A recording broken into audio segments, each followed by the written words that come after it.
Hello, everyone. Welcome to our panel on research and collaboration in the time of COVID-19. We hope that with your questions and ideas, we can leave you with some new things to think about. Our goal is to help sustain research dynamism and productivity. About me, I'm Alfred Spector, and I'll be facilitating the panel.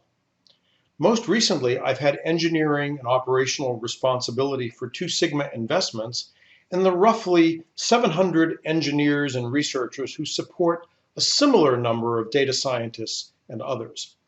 I've been previously an active researcher in distributed systems, but recently I've been lecturing and writing more on the opportunities and perils of data science. It's a great pleasure to be with you. I'll introduce our panelists in greater detail a little bit later on, but joining me are Professor Laura Haas, Dean of the College of Information and Computer Sciences at the University of Massachusetts, Amherst, and Dr. Ben Zorn, partner researcher at Microsoft. All three of us have both academic and industrial research experience, and we hope that proves useful. So before turning this over to Laura and Ben, here are a few thoughts of my own. I remember back on February 25th watching a video of the empty boulevards of Seoul, South Korea, and writing an email to our business continuity team saying, "This could be for us." On March 11th, almost all of us left our city offices, and essentially none have returned since then, 134 days. I suspect it's been pretty much the same for most of you. Why was this tricky for us? Well, we rely on continuous collaboration for R&D and to oversee rather intricate automated operations. On the human side, we now have 100 interns and full-time employees who collaborate with each other despite having never worked together in person. At present, we find ourselves still in phase one of what we think of as a four-phase journey. This phase one is the nearly complete work from home period. It's mostly not over for us and for many in computer science and engineering, given that we've proven we can work from home. Because of this, it's just hard to justify in-person risks, and the big tech firms have set very conservative precedents. Phase two will be the partial reopening period. This is very hard to predict and to effectuate, but many, particularly in universities, will soon have this upon them. Phase three is the return to semi-normalcy. It's unlikely a vaccine or a therapeutic will provide 100% risk reduction overnight. So we don't think there's going to be an instantaneous return to safety. And finally, phase four will be the new normal. COVID-19 will have changed us and our habits, and there will be a residual impact over the long term. We focus on a number of different things to keep our company moving forward. Our first focus is the technical capacity to support our colleagues. The second are all the environmental issues of employees with co-located home and office. The third relates to team culture, management, employer-employee, or perhaps faculty-student relationships. And fourth, we are aware that our team members have highly specific personal issues and support needs. As we move to the partial reopening period, there'll be an obvious fifth, and that is safeguarding health and complying with appropriate regulations. Well, I'd love to talk about all the things we've done to keep our team working effectively. I'll limit my remarks so we can get on to Laura, Ben, and the Q&A. First, and I guess it's obvious, and that is that technology is essential. It's really crucial to get great technology out there, and good isn't good enough. We are continually upgrading. It's also critical to focus on our team members' environmental situations. They vary so much, from small apartments in New York City to a grandfather's farm in Kansas. We need to be cognizant of very different living situations. We need to over-communicate, yet we do need to understand the timing of when we can communicate with our team members. Many team leads are doing 5 times the communication that they used to do daily rather than weekly.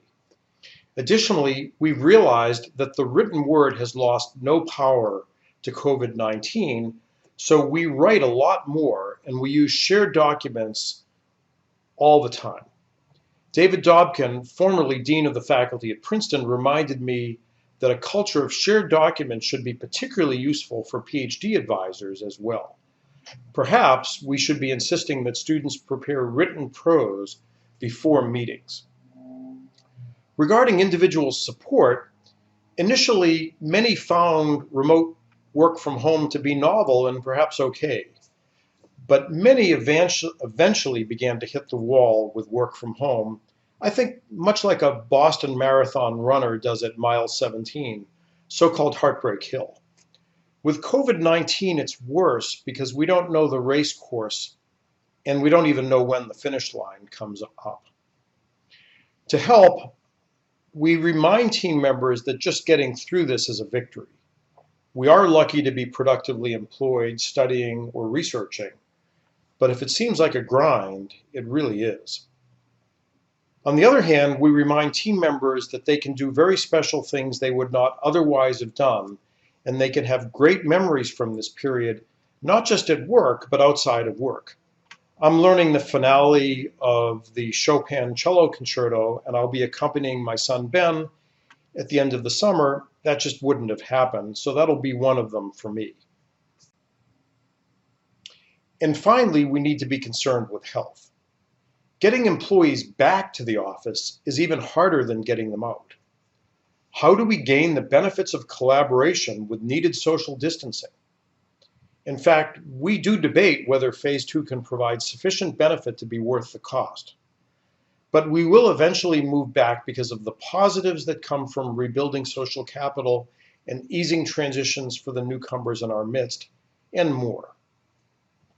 I look forward to more discussions on these points, but now let me more formally introduce Laura Haas.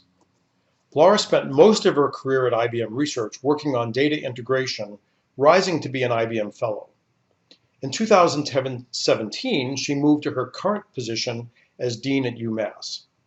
Laura is an ACM Fellow, a member of the National Academy of Engineering and the American Academy of Arts and Sciences. She currently serves on the CSTB board of the National Academies. Laura, thanks for being here.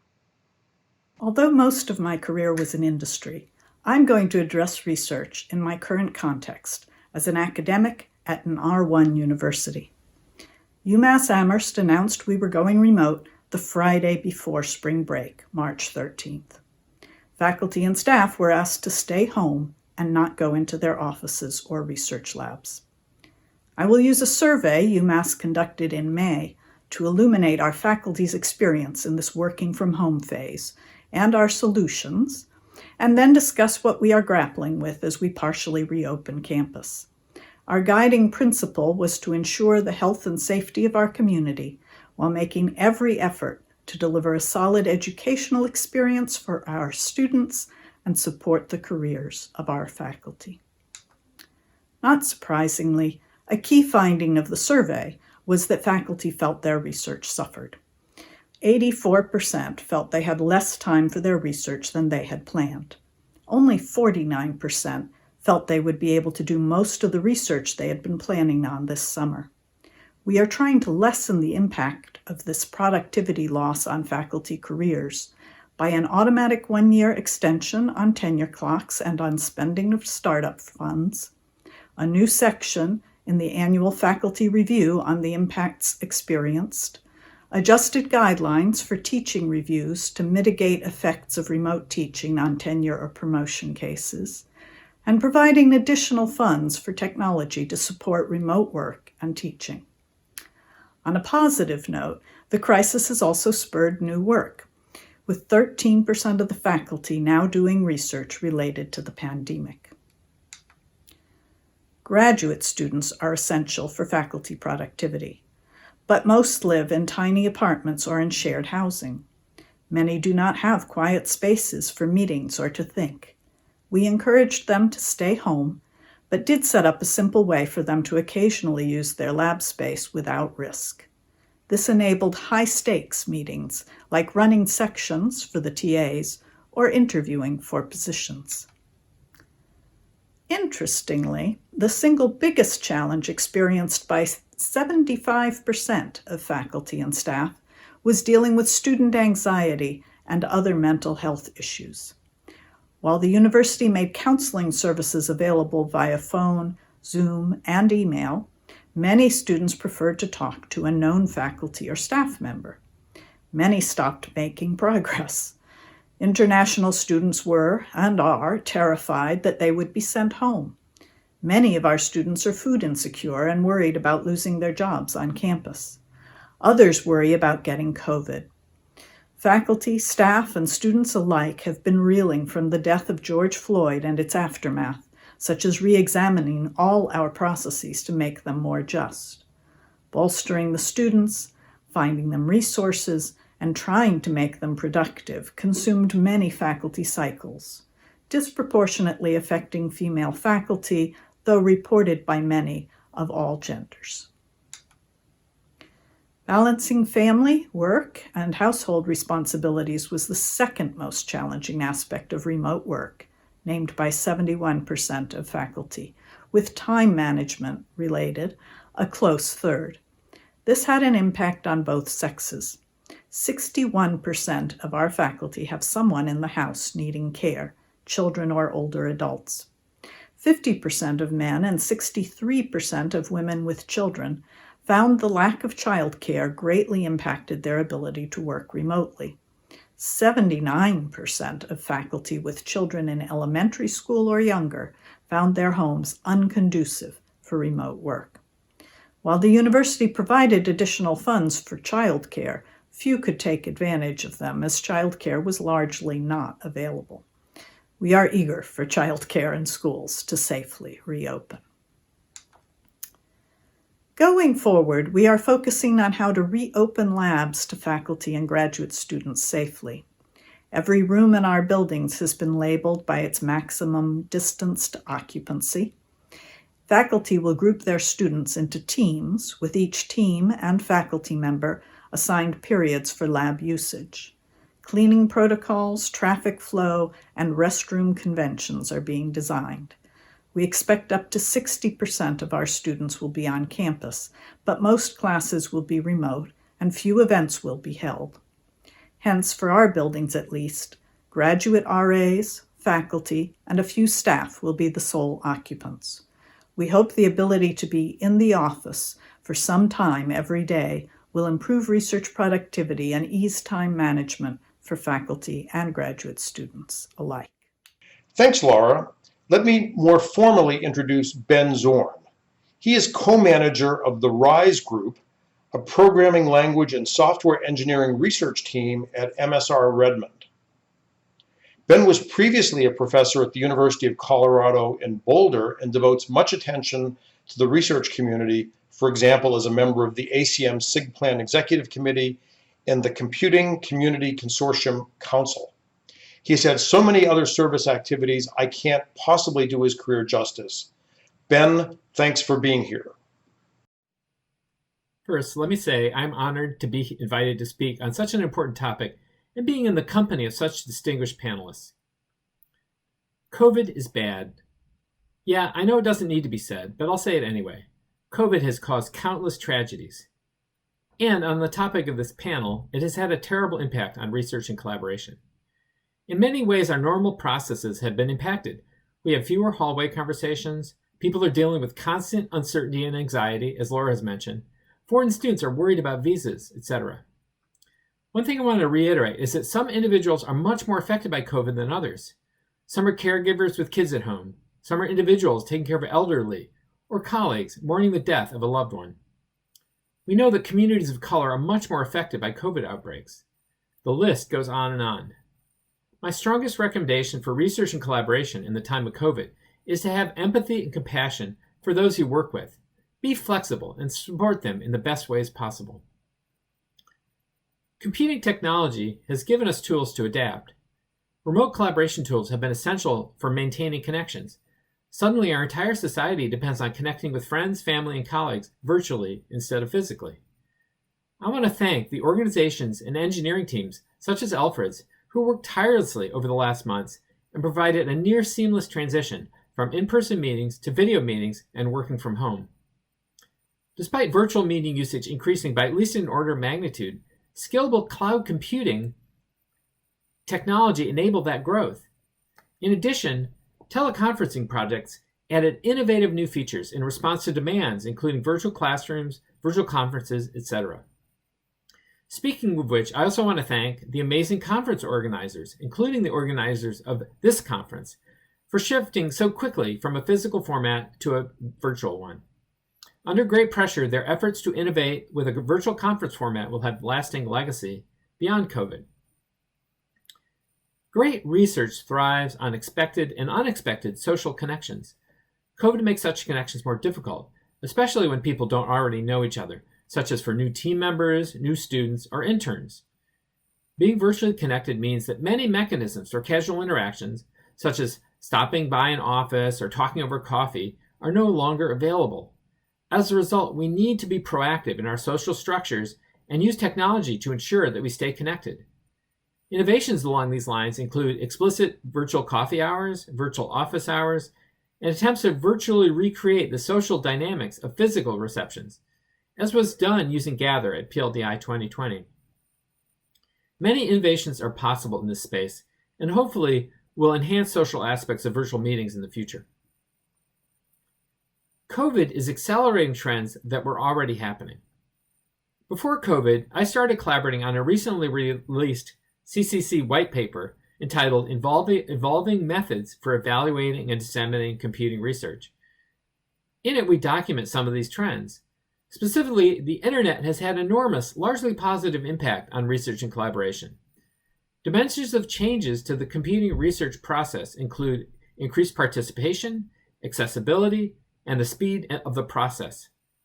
With COVID, these trends are accelerated. For example, we've seen numerous instances where all virtual conferences, with little or no registration fees, have record registrations, with new participants from around the world.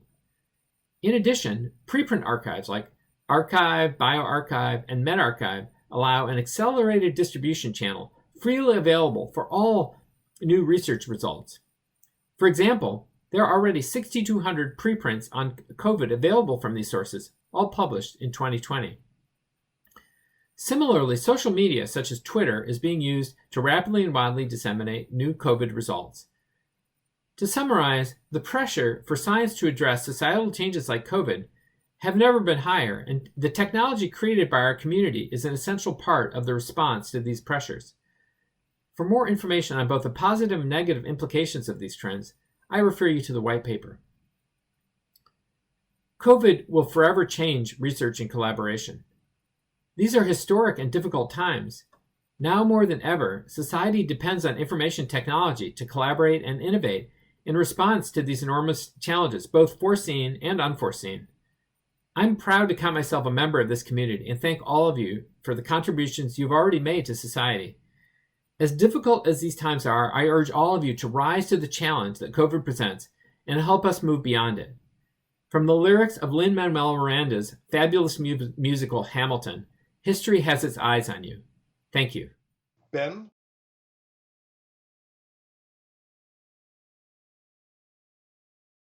For Q&A, and feel free to add questions. It's also perfectly fine with our group for you to actually answer questions. You can make proposals and maybe we'll induce the questions from your answers. But in any case, to get things started, all of us certainly shared an immense amount of concern about what would happen back in late February, early March, and when we started to try to work from home and the like.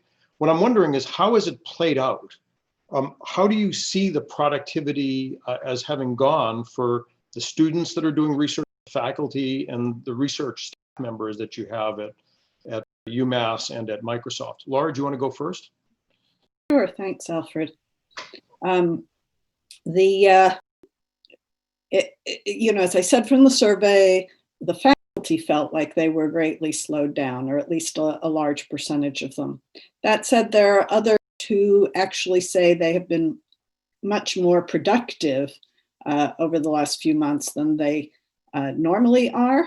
Fewer distracting meetings, not that many people want to be on Zoom every minute of the day, no students popping into your office, they can only show up at office hours, all these wonderful sorts of things. So it depended a lot on what your home circumstances were. I would say overall, I have been really impressed at the incredible volume of work that has come out of the university. I am very worried about our younger faculty and their ability to get their research done, their publications out, in a few cases, get their equipment here. Some of the faculty we hired are struggling with some of the details of things that are really hard to do when you're in the midst of a pandemic. But by and large, I have been pleasantly surprised. Things did not screech to a halt. People juggled. They had to put more time into classes for a while. But by and large, life went on and people continued to make progress.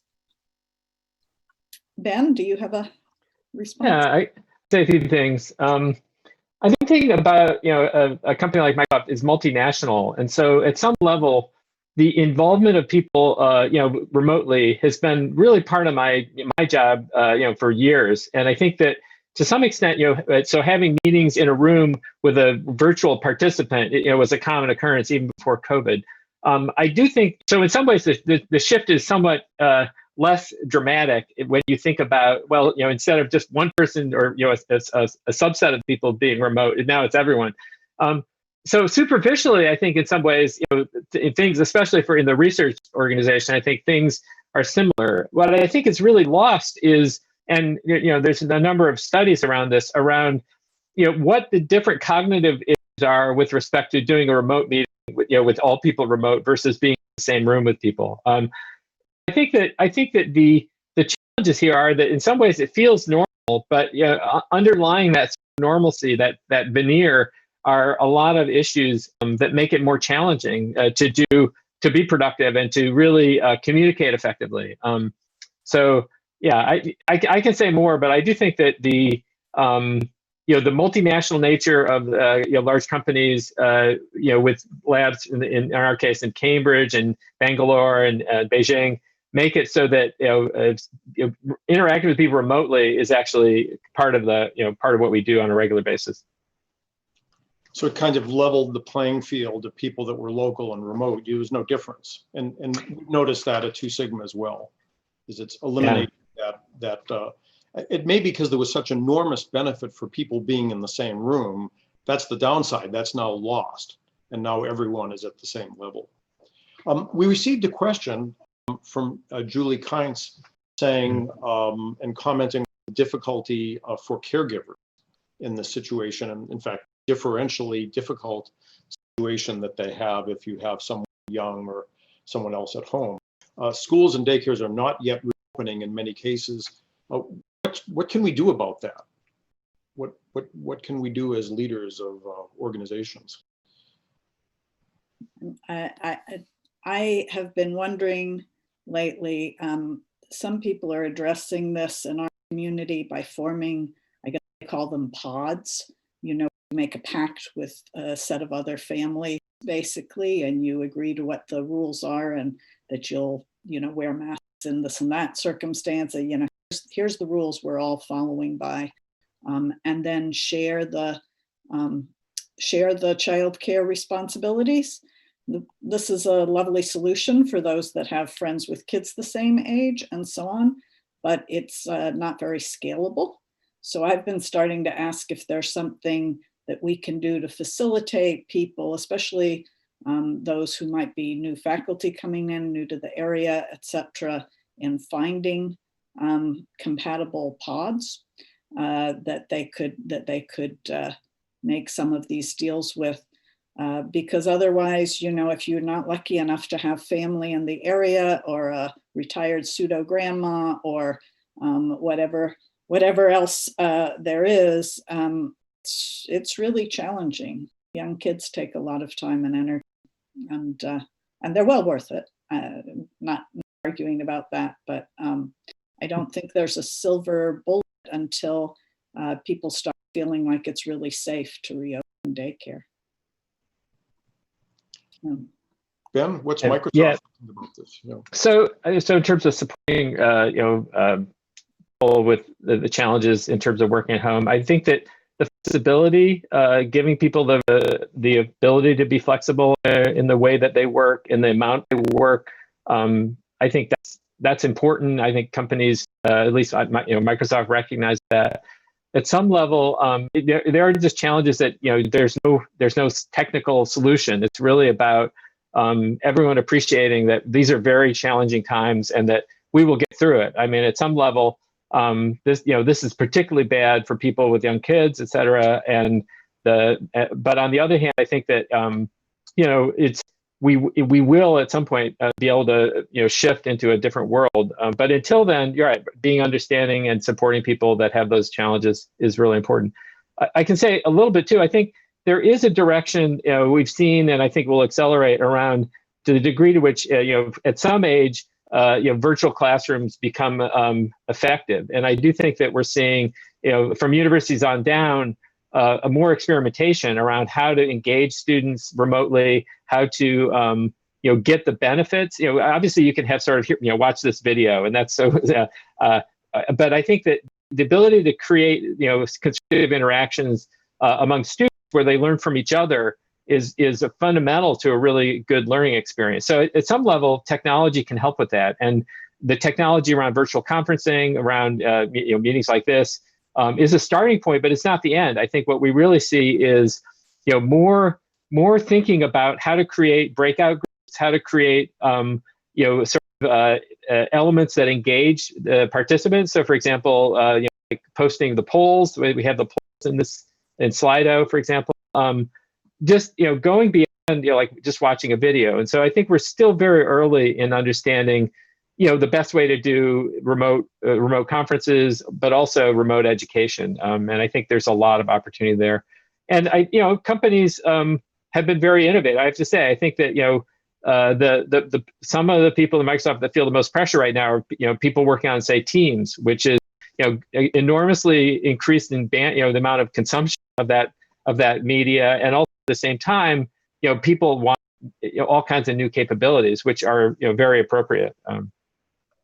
I think just turning back to what you said, Laura, as well, if there are things we can do as an organization to facilitate that serendipitous help from one employee to another, so maybe they pool their childcare and responsibilities, we're looking at doing something like that at our firm. We used to use a program that sort of randomly scheduled people to get together for lunch and to mix things up, and we're thinking of actually trying to use that for other purposes as well, so as to help employees get together, because there's nothing else you can do but something that's kind of peer-to-peer. That's a great idea, yeah. And then the other one is that I think the complexity part of it is that we all feel we need to over-communicate with people when they're remote to make up for the lack of discussion in corridors. But then we have to do it on the schedules that will work. If there's a working couple, one member of the couple works in the morning and take care of the kids in the morning, and you have to be able to adapt to that and as they reverse their different roles. So Magda writes, if schools remain closed in the fall, research will greatly suffer. Is there something else that departments could agree to not do in order to free up time? So, I mean, obviously, the thing that we're looking at is service requirements, right? I mean, how many of these committees really have to exist for this fall? Which of our crusades could we maybe put on a back burner? We're asking our faculty to focus a lot on doing a much better job with remote education. All our classes will be online, and so that's already going to be a huge hit to faculty productivity as it is. So I think that's sort of the obvious thing that could possibly give right now. I don't really have any better suggestions other than we all have to be very honest and open and talk to each other about expectations and what is appropriate during these times. So I've been arguing that the annual faculty review should be pass-fail for the next year or two, however many academic calendar years are impacted, because really it doesn't make sense to agonize over ranking people or assigning them grades or any of the rest of that while they're struggling just to be productive. So I think, people who make a best effort attempt and, and who are trying to meet the needs of their various roles, those are good. I think that should be enough. This year, that should be enough. What can industry do to help universities in this time? Ben, do you want to start with that? Yeah, sure. So I think realistically, the ability for industries to understand the needs that the universities have, and I think specifically we're talking about research and collaboration. I think understanding the challenges that universities are facing right now with respect to the students, the graduate students, et cetera. One of the things that Microsoft has done is gone to all virtual interns for this summer, and it's I said before, on the surface it's kind of like an internship, but the reality of it is it's not, because many of the elements of sort of an intern coming on campus, hanging out with the other interns, talking to people in the group, sort of being part of the group meetings. These are all things that you have to, construct it artificially, and sometimes it works and sometimes it doesn't. The broader question about industry helping universities, I do think that the ability to anticipate, as Laura was saying, the fact that the junior faculty are struggling, in fact, because obviously it is a big hit on their productivity. I think those kinds of elements can be supported in terms of companies' awareness of them having these challenges. One of the things that Microsoft has been participating in is, and there's a link posted about it, is a conference that's going to be held in August called the Future of Work Virtual Conference. And it explores many of the dimensions of challenges around, trying to shift from the physical to the virtual interactions. So these are the kinds of relationships that I think universities and companies can work together on. It's one of those things where the ability to innovate and the ability to push forward in these new ideas is really something that everyone is doing. Academia has been incredibly effective at this kind of thing, but at the same time, those ideas, when they are sort of created, they have to flow into technology. So in the case of virtual conferences or virtual meetings, there's the technology shows up in things like Zoom and Teams, et cetera. So in some ways, we have to anticipate the challenges and the real differences that we're facing right now, but at the same time, hopefully work together collaboratively to a better future where our technology supports this kind of situation better. And as was said already, I think there is going to be a new normal. I don't think that after COVID is in the past, we're going to go to we're just going to forget all this. We're going to actually really move forward to engage a much broader audience, because the fact is that these technologies bring together people that didn't used to be together before. The point made about remote participants being equals, well, that's really true. I mean, the fact is that it makes it it increases the audience, and it increases the diversity of a thought when you have that kind of, you lower the bar to access like that. Yeah, those are all good points. I would say, one of the ways that you didn't mention that industry really helps academia today is through research funding. Since right now, research funding is, yet another of those big time-consuming things. Chasing grants and so on takes a lot of time out of academics. To the extent that industry can up their game there. There would be a lot of very grateful people, and there are multiple ways to do that, making the application process a little more lightweight or easier to deal with, not requiring lots of special forms or whatever the heck it is, or increasing the size of the gifts or increasing the numbers of gifts. But I know there would be many academics in any time that would be very grateful for that. But right now, a little bit of funding so that you don't have to worry about the graduate student you're supporting right this instant, so I can focus on 7 other things that I need to get done, I think would be an awesome gift to the community. I was just going to comment on really thinking through how we utilize what are very often free collaborative tools provided by Microsoft or Zoom or Google or others. I was talking with David Dodd, many of us know, and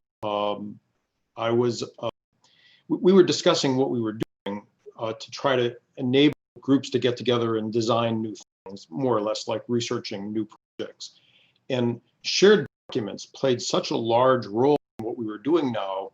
We were thinking that this would probably be particularly useful in student-faculty collaborations as well. I remember, both as a student and as a faculty member, talking with my professor or vice versa, and we would have discussions, nothing was written down, and then we had to recreate all that in order to get the next chapter of the thesis written or whatever. Now we have a really strong motivation to write things down using, whether it's Office 365 or Google Docs or Dropbox or whatever it might be. Get these things written down and then use that as the basis for collaboration. I think that's a very important tool for all of us to be using, and it will probably increase our rigor and maybe be something we want to carry forward into the longer term future. David mentioned, I'm curious about the tenure clock delay. Some non-SES colleagues have suggested that such a delay imposes more costs on junior faculty, not less. Thoughts? Sure. First of all, it's important to note that our university and several others, while we've given everybody an automatic 1-year extension, are not insisting they take it. They can come up whenever they want to. That's because, people make progress at different rates and paces, and we always have that policy that you can come up whenever you're ready, but usually we say no later than your 6th year. Now they can have the extra year. I think it really, you have to look at the individual cases. And I think, when we're talking about the tenure clock, there's 2 things we can play with. We can play with the clock itself, as we have, or we can play with the standards. And the problem with playing with standards, even if you think you're doing it as a short-term thing, is this is 5 years worth of personnel committees that have to all understand and remember a minimum of 5 years, right? We don't know how long this darn thing is going to linger, but at least 5 years of personnel committees that have to be able to continue to remember this and take it into account. And so as we talked about it, I think we felt that we can control the amount of extra work by not changing the standards, not changing the bar, and relieving the individual from the responsibility of having to make the call to beg for an extension. They don't have to beg, it's done for them. Instead, telling them, as we have very clearly, that when we write to reviewers, we will say the university has decided that this is the appropriate time for this person to come up for tenure. Please don't tell me it took them too long to do this. I don't want to hear that. All right, we're the university. We decided. Just tell us about the work and the impact of the work. So that was how we approached it. I am sure, one thing I have learned in my 3 years of university life is that for every 3 faculty, you have at least 6 opinions. Worse than the old joke we used to say about my people back in the day. So I am sure that doesn't feel comfortable for all people in all areas, but from our perspective, it was logical, and our faculty seem to have accepted that exceedingly well. So David, feel free to ask a follow-up question in the chat window if you had some other thought to add to that, and we'll be happy to react to it. All of us have mentioned that we are all need to be really sensitive to different needs and challenges that our different populations face. How do we get that word out to research leaders, associates at Microsoft or at Google, the faculty members, instructors, even TAs, I think, have to be understanding of these sorts of things. How do we get the word out on that? Unless you want to start, Ben, No, go ahead. That's fine. I'll take first crack. So I think, Alfred, you said it perfectly. It's at all levels and all groups. So we've been looking at mentoring / training sessions for faculty, how they should be interacting with graduate students, with undergraduates, and so on, and with each other. The chair of the faculty and I are both spending time making ourselves available to students, faculty, and staff at regular periods, so people feel like there's someone they can go and talk to.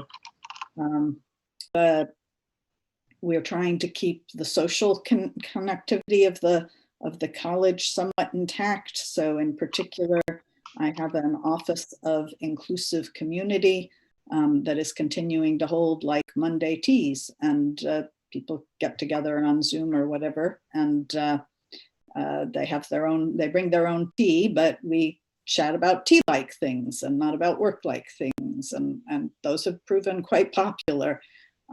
We're using Slack.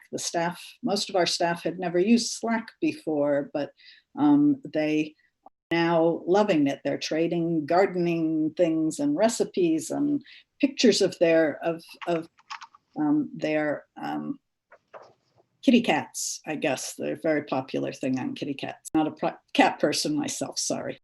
But it helps them to feel, again, like there's a community, and to remind them that even if they are apart, they're still part of a team. They have colleagues who care. And, we've celebrated people's successes through Slack and these informal, impromptu things. We're sending each other digital cards for things.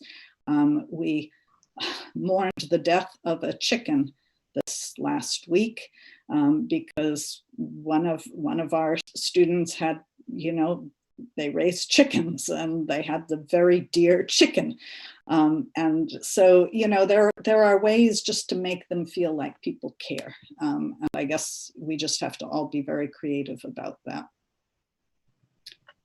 Doesn't really help with mental illness, though, which is. Ben, were you going to say something? Or? Yeah, I can say a few things. I think that, yeah, being aware that people have needs, different kinds of needs, and need for connection is one of the strongest ones. Is a starting point, and as Laura mentioned, all the different levels of the organization. I think our experience has been that the people that are new to the organization are the most challenged in this kind of space, because those social connections don't exist for them explicitly, and often they're created implicitly. But in this kind of world, you really have to be much more proactive. And so, like the tea that Laura mentioned, I think that's a great idea. It's a great opportunity. Another thing I would say is that the creation of explicit structures that allow this kind of interaction is actually important. So, for example, Laura mentioned Slack. I think that having I attended PLDI virtually as a conference, and unlike a normal instance of PLDI, they had a bunch of Slack channels, and one of the channels was mentoring. So it basically was an opportunity for people to say, "Hey, if you want to talk to me, you can come virtually and look me up, and we'll talk." And that explicit ability to say, "Hey, I'm available," is that's an opportunity that you don't normally have in a physical presence, right? Because people are intimidated, or they just they don't know if you're open to a conversation. So I do think that we take advantage of these new channels like Slack, and think of new ones, be innovative around that space, but also try to be much more explicit about what structures we can create that create this togetherness. And another, we've tried various things in our organization. One of the things that worked well again at PLDI was a session called Ask Me Anything, and basically it was there was a person who's well known. I think Margaret Martinosi was one of the people that was present there, and it was an opportunity, even though it wasn't physical, for people to ask questions and to hear from prominent people about what they anything what they're experiencing, either personally or professionally. So those kinds of explicit structures, I think, are very important as we go forward. And certainly, as Laura mentioned, it's not going to solve all the problems. I certainly understanding people's mental health and the kind of pressures, et cetera, is a very challenging situation. And guidance along the line, in terms of management, in terms of how you understand where people are and ensure that they their needs are being met. I think that's important. But we can try to be more explicit about the connections. Vandana wrote, any suggestions on mentoring strategies for faculty who are going through a self-recrimination and frustration set of thoughts at this time? What do we do to help them concerning their own productivity?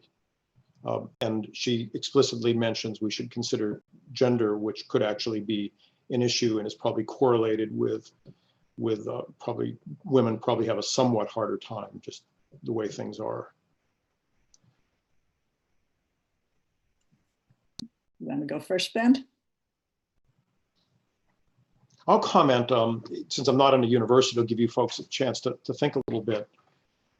I think the general thinking that I have is that if you're in person and you're a faculty member or research manager or perhaps anyone, a lot of things just kind of work out okay because you're near someone and you bump into each other and there's sort of the norms of societal interaction.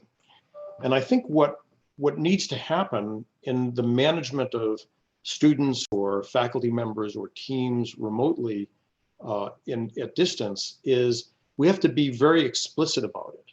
So I think whether we're the leaders of departments or faculty members leading students or research managers or technical leads or what have you, the amount of effort we have to put into management is substantially harder. It's substantially greater. And I would think it might be 5 or 10 times greater, not just a little bit greater. So if faculty members were used to they were really smart and they had meetings and it was interesting and everything worked out, I don't think that works very well. I think it requires explicit thinking. How do I help this student? And perhaps a department chairman has to think, well, I can't just leave it to chance. How do I help this very high-strung faculty member and such? And I think there's a much higher burden on us as leaders. I'd agree with that, Alfred, but and I have a couple of these, that's why I was hesitating. They're wonderful, wonderful, wonderful women, but they're really ambitious, and they're really worried, and have different conditions, and they're in different parts of their life cycle in terms of kids and so on, but they're equally concerned about are they getting enough done? And so they are, fortunately I sort of knew ahead of time that we were going to have some challenges with those in particular.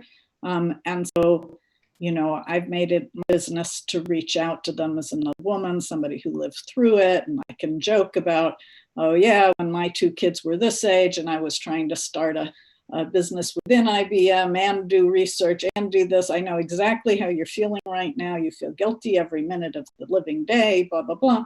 Just sort of help by sharing the idea that although these are different circumstances, we've all, to some extent, had to cope with stuff that was way too much for us and gone through periods where we felt we weren't being as productive as we wanted to.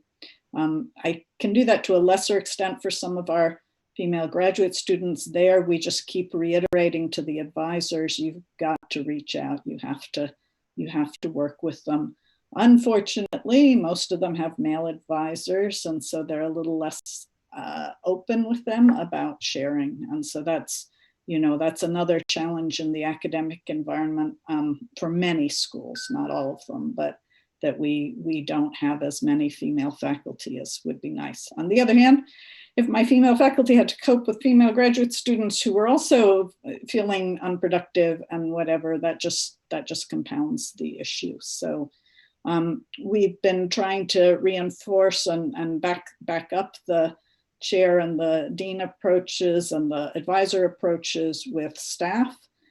People tend to underrate what staff can do, both, especially at the student level, in terms of comfort, support, and so on. You don't quite have that distinction in industry. Sometimes you have multiple classes of folks, but in a lot of academic settings, everything is faculty. People just say faculty, faculty, faculty, and they forget that there are staff there that really can do a great job. Maybe it's just the research grant admin who's supporting that female faculty member who can, say, hey, wait, we're still putting stuff out at the same pace we were, or it's not as bad as you think. It's only a half a month delay. But being able to rely on staff where it is and isn't their jobs to help support that can be a really nice culture shift. It's good for the staff to feel important. And it can be really helpful for the faculty because a lot of our staff at least have many more years in the university than our younger faculty members do.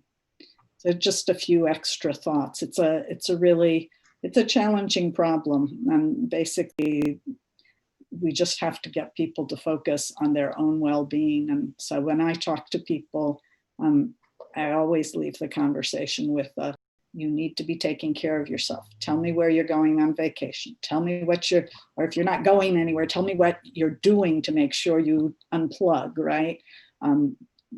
Tell me what you do every day to give you some release from this, because people need to be really pushed not to focus on the negative and more and more and more done, but to get off the wheel. And that can make you feel so much better.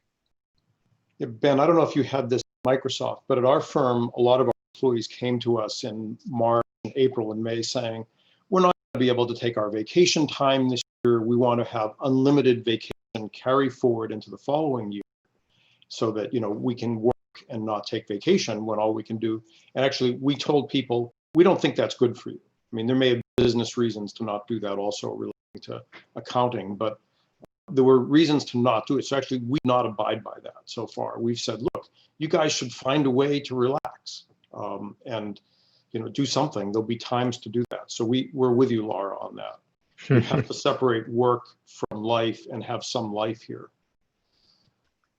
Yeah, I was going to say, I think it is a challenge to take time off when you can't go places, sort of detach. But I agree. I think that it's a really great advice. And I just want to mention, speaking to Laura's point, it's really important to mentor people, managers, et cetera, to take that perspective. I think one of the things that goes back to trying to be more explicit is we know some people are good at this and other people aren't, but they can be coached to be better. And I do think that often we think of mentoring as how we we allow we sort of help somebody be more productive or more successful, but really a lot of mentoring is also about understanding where people are and and how to help them in any way possible. So explicit structures around mentoring, and not just mentoring for sort of career dimensions, but also in terms of just understanding people's personal situation is very important. We've had excellent sort of internally excellent materials around allyship to help understand how you can be a better ally, where you are with respect to helping other people to be a good ally. And those are the kind of sort of messages that everyone should get at some point. I do think we probably don't put enough emphasis in a professional organization around growing, not just professionally, but also growing in terms of supporting each other. And now more than ever. There may be good carry forwards to that long term as well. I'd like to just ask one really important question in the last few minutes that we have, if I could. And it's looking forward into the next phase.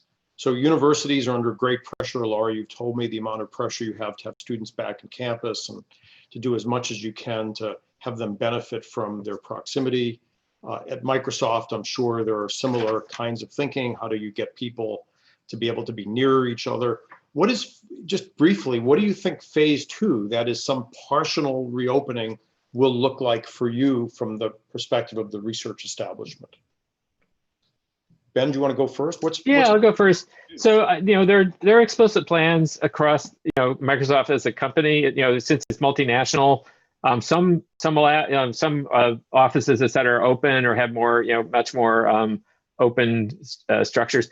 In terms of, my own personal experience, I think that the sense is that, the buildings will open up with a lower occupancy. There'll be less human interaction. The conference room have a limited number of people if they're being used at all.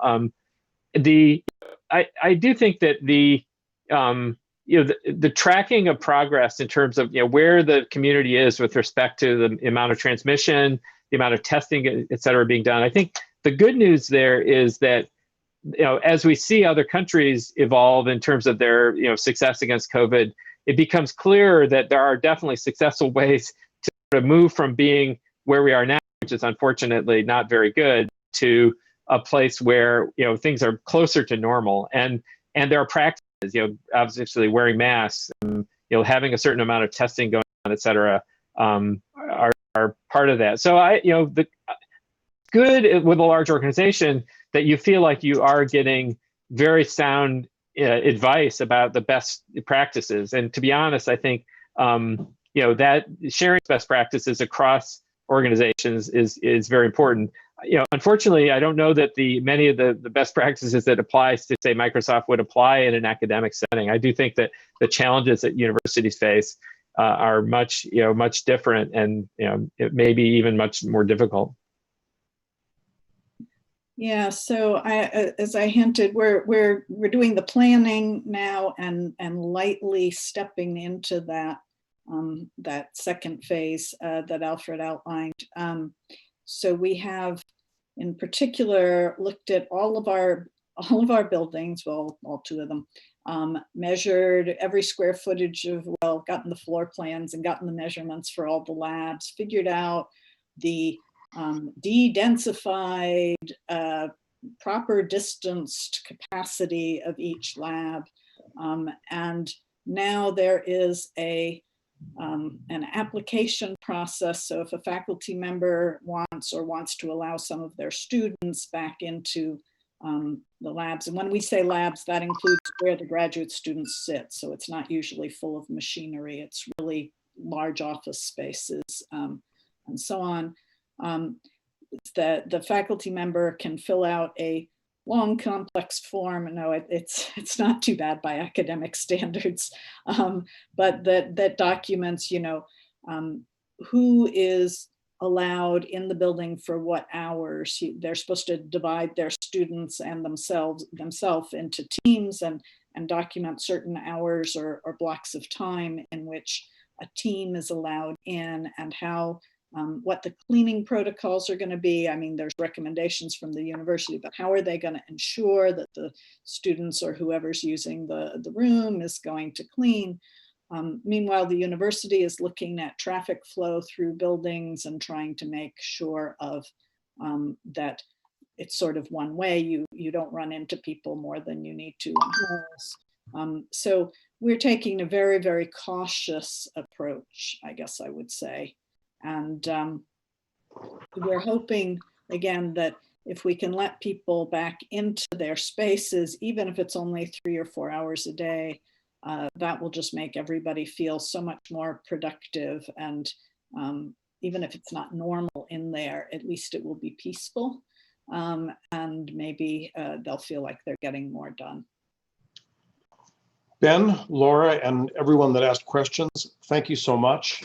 There's a break, and then there is a really important session to advise the CRA on strategic planning. So I hope we can all come back for that. And then in the later afternoon, getting back towards very much the topic of this, there's a session on mentoring students and colleagues, which I think if anything came out over and over again in this, it's the importance of that. So there'll be a session devoted specifically to that in the later part of the day. So without further ado, thank you very much for the opportunity to be with you all today. Hopefully next year in Utah. Thanks.